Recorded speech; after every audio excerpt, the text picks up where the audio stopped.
Welcome to the podcast on North American literature hosted by the Research Group Studies in American Literature and Culture from the University of Granada. I'm Marta, and today we'll have here a student who researched populist rhetoric in political pamphlets over time. Welcome, Rocío. Thank you so much, Marta. I'm very grateful to have a space here for my work. We are even more thankful for your agreement to participate in our podcast. Well, before diving into your research, I'd like you to explain briefly to our listeners what populism is. Sure, populism is not only a matter of American literature, but also actually a common phenomenon worldwide. The basis of this idea relies on a binary concept. Society is split into two groups, the pure people and the corrupted elite. Then the narrative voice of the political pamphlet identifies himself or herself with the people, appeals to their interests and problems, generalizing most of the time. What a great explanation! And which authors did you center your essay around? Well, as you may know, historically, populism has found a versatile expression evolving to suit the needs of different times. So, on the one hand, Thomas Paine, Common Sense was published towards the end of the 18th century. Therefore, it emerged in the early stage of the colonial rebellion against the British imperial rule. To sum it up, it was an engaging pamphlet advocating for American independence. And then, on the other hand, Donald J. Trump's clipbook America, How to Make America Great Again, published in 2015, represents a modern-day political invective against contemporary American politics, distrusting globalized elites. Oh, wow! So, how did you manage to relate two books almost 3 centuries apart? Well, despite distinct historical and cultural contexts, as I analyzed them, these two texts concurred in a persuasive use of language, right? So that's the key right here. Michael Kassin, a professor at Georgetown University in the States, has pointed out that the key to populism relies on the how. This is the form of communication. As you know, American literary tradition, despite being relatively recent, offered traditional kinds of expressions, images, tropes, which easily resonate amongst readers. So it's easier to appeal to a larger group of Americans to join the particular view defended in the text. Interesting. And going back to what you've said before, who are the people and the elite in those texts? Okay, so let's start with Paine's work, right? So the people are white immigrants who sympathize with independence enterprise as they are affected by the British Crown's measures. The natives are excluded from the us, as they are not affected by those economic and political measures, but high-class individuals, right? So, for example, the inability of colonies to trade with Europe directly is seen as a huge problem. So they are directly affected by that. Notice how people are united behind the second person plural pronoun nominative we, the accusative are, and the oblique us case forms, right? So I'm going to give you a very brief example. Quoting Paine, in order to discover the line of our duty rightly, right? We should take our children in our hand and fix our station after years farther into life, right? So you notice that kind of use I was pointing out before. So the use of we is also performative. If you don't know what a performative is, a performative is an expressive device that realizes or accomplishes an action as you pronounce it. So it's kind of like an abracadabra, right? So this we creates a proto-American nationalism. This is a sense of belonging to the new nation to come. Connotives are also important. By using the modal verb should, the reader is exhorted to act up as a member of the people. So then the elite is the corrupted British monarchy, which is referred to by literal mention or by metaphors and pejorative forms, right? So, what is more important is that this corrupted order is stressed around the image of King George III.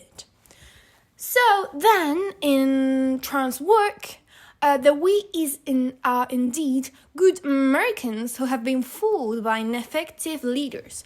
But for that reason, they are also Republicans who sympathize with Trump's view of America as a degraded and in need of change, right? So, the book is dedicated to the people who are ready to make America great again. This is quoting Trump. Right? So we are precisely Trump voters, or soon-to-be voters, convinced after this book.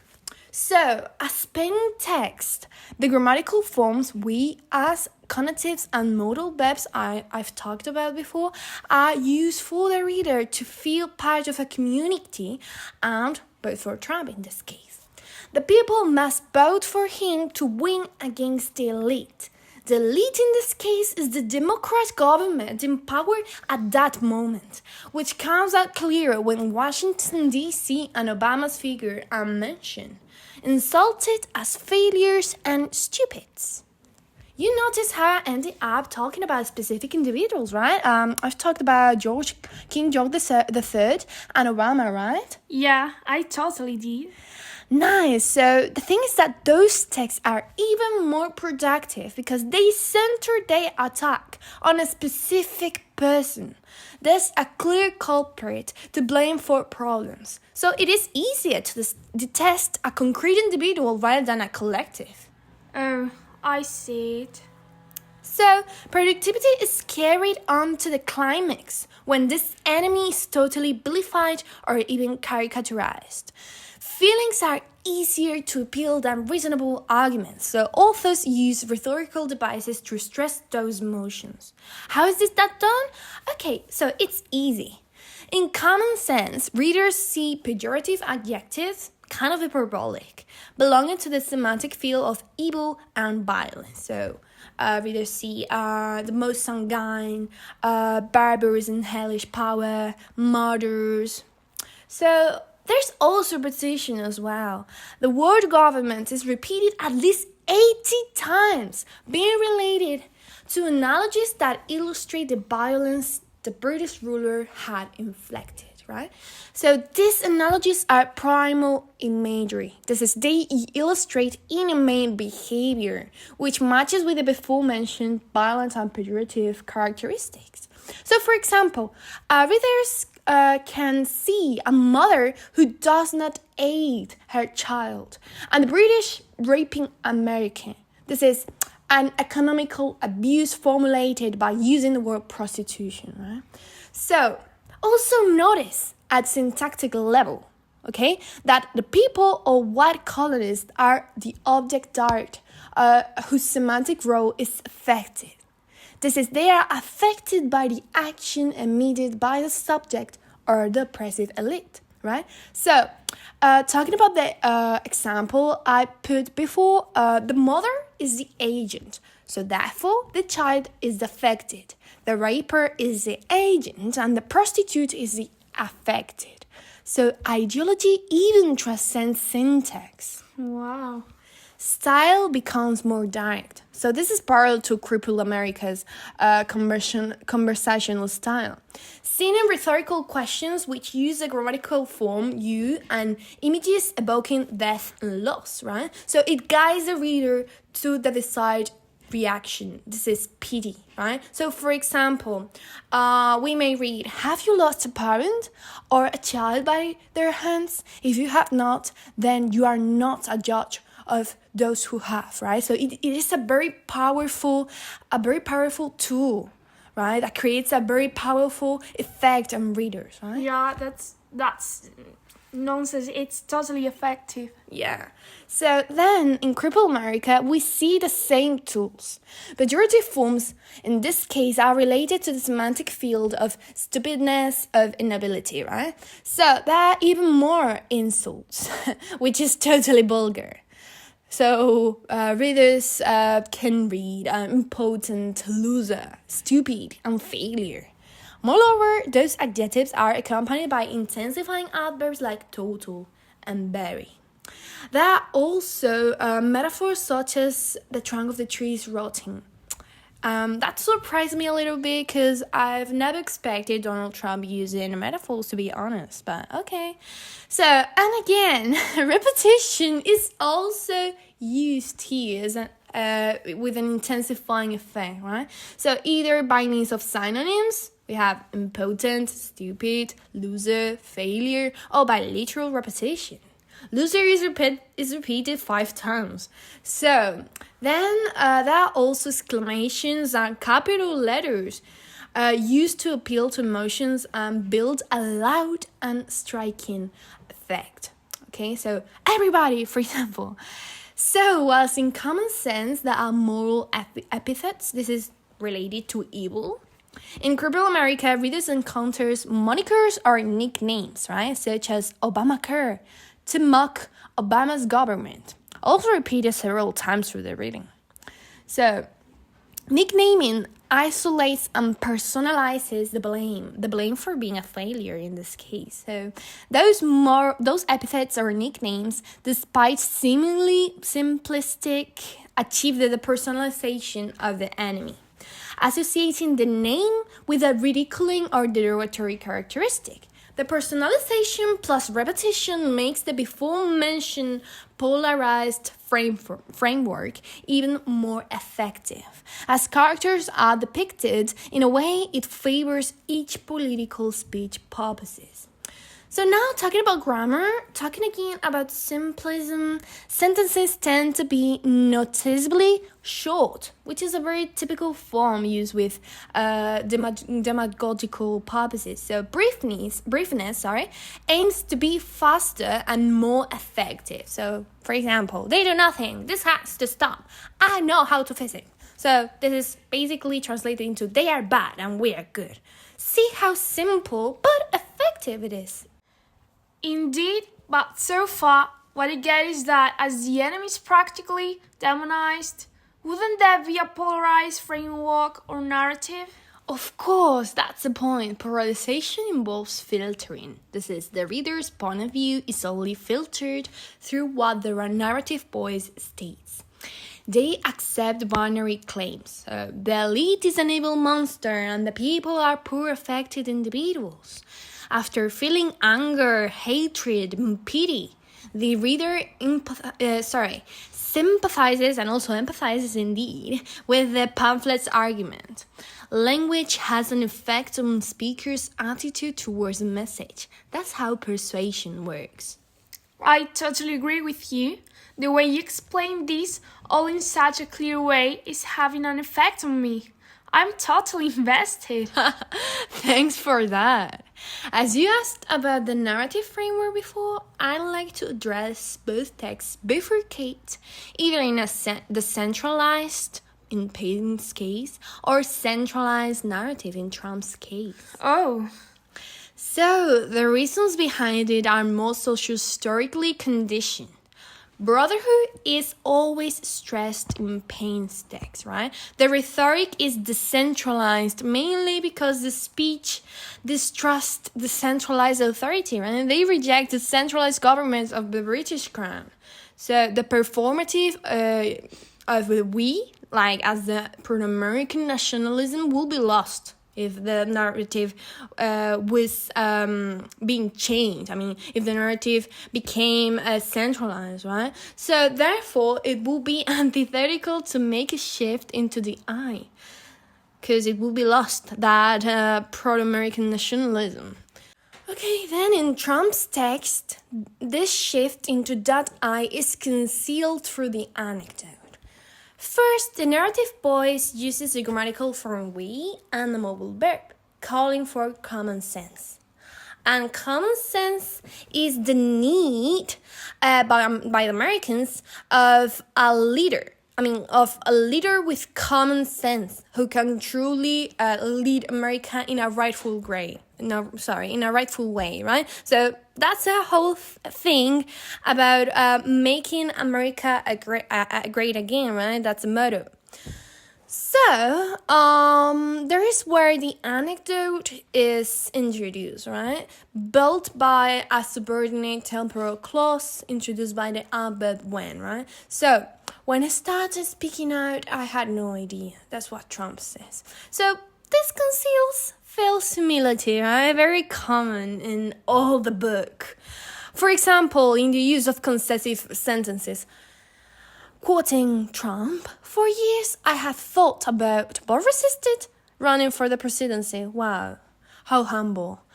So, therefore, the eye prepares the reader to see why he fits in the description of the ideal leader. "I'm a great builder. I've built things all over the world. I just had to do the right thing," he said in the book, right? So the I comes out as the only and perfect savior, the epitome of common sense. So absolutism is rooted here, right? Readers see no one else even comes close. No one. So only the I is qualified enough. Therefore, the rhetoric "we" becomes a bit plastic, kind of accessory. It serves more to validate his leadership. For example, when he says, we are fighting to win. It is tied to his personal vision and direction. It makes sense indeed. This idea of centralizing narratives kind of reminds me of something. Yeah, you're right.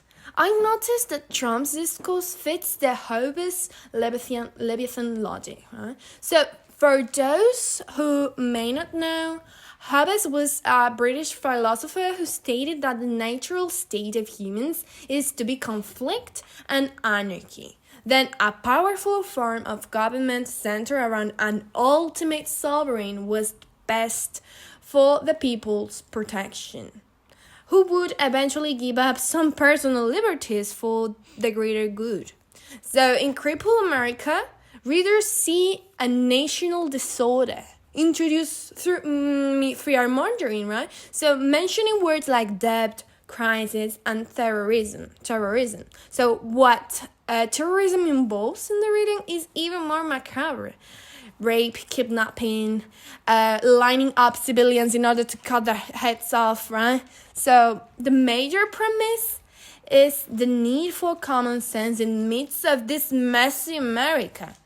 The minor premise is that a certain presidential candidate appears to be the savior. Wow, who will be able to make America great again, right? So the conclusion will be that Donald Trump is totally fit to accomplish this objective because of his virtues, right? So his presidency will be the Leviathan which will repel this violence and put things in order. Wow. Political discourses are actually so crafted and thoroughly thought beforehand. Yeah, researchers are capable of noticing those minimal and seemingly simple details thanks to the shared literary tradition I've talked about before. I ended up realizing each text's purposes distinguish one narrative from the other, right? So, key differences in expression are used to accomplish those purposes, either using common sense as a shared feature by a collectivity of soon-to-be American citizens, or using common sense as a unique virtue owned by the only capable leader in today's America, Donald Trump. Nowadays, the role of philologists tend to be underestimated, but this is the real importance of your work. The whole world's perception can be changed. A nation can be formed thanks to grammars, like the Spanish example, Antonio de Nebrija, and in this case, thanks to the linguistic craft behind such an important political documents. Language is power, you see. Trump has been re-elected as President of the United States of America a few months ago. Yeah, now we know how to break down his speech properly. This was such a wonderful and enriching experience. Thank you again for sharing your amazing work with us. Keep going. Nah, it's nothing. Thank you. I'm dying to come back here again. I'm sure our listeners are looking forward to it as well. Please subscribe and share.